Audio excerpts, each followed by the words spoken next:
Guys good morning बोलो तो फिर से बोलो दम से अच्छे से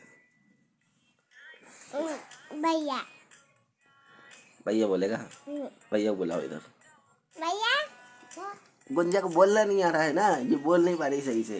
अब ये भैया बोलेगा इसका अंशुल। ये लोग इसमें पढ़ते हैं, देखो ये इधर लगा हुआ है सब, इसमें पढ़ते हैं 1 2 3 और सब। बोलना हाय गाइस जम से। कैसे हो आप? Good morning. इनको बोलना नहीं आता, ये तो शर्माते रहते हैं। रुको फिर